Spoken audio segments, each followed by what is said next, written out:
The Secret of Typography, How Letters Speak in Silence, Part 6. The word is exactly the same.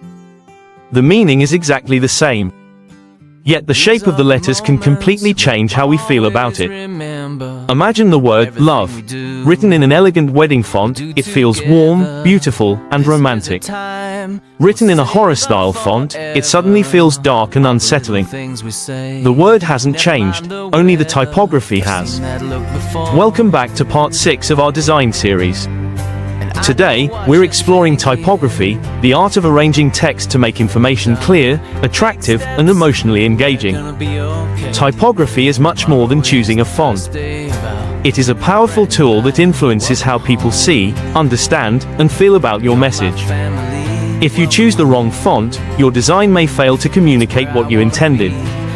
Although thousands of fonts exist, most can be grouped into 3 major categories. The first category is serif fonts.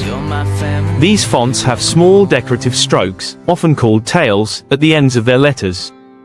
Serif fonts communicate trust, tradition, authority, and history. A popular example is Times New Roman. That's why serif fonts are commonly used in books, newspapers, and formal publications. The second category is sans serif fonts. Unlike serif fonts, they do not have decorative tails. Their clean and simple appearance makes them feel modern, efficient, and easy to read. Fonts such as Arial and Helvetica belong to this category and are widely used in websites, apps, and digital products. The third category is script fonts.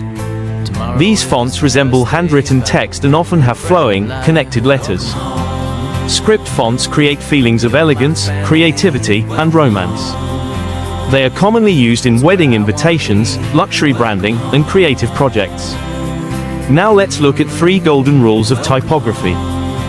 First, readability. No matter how beautiful a font looks, it is useless if people cannot read it. Always prioritize clarity, especially when working with long paragraphs of text. Second, contrast. Your typography should guide the viewer's eyes through the content. Headlines should be larger and bolder, while supporting text should be smaller and lighter. This creates a clear visual hierarchy and makes information easier to understand. Third, limit your font choices. A common mistake among beginners is using too many fonts in one design. In most cases, 2 or 3 fonts are enough. Using more than that can make your design feel messy and unprofessional. Typography also plays a major role in branding. Think about some of the world's most recognizable brands.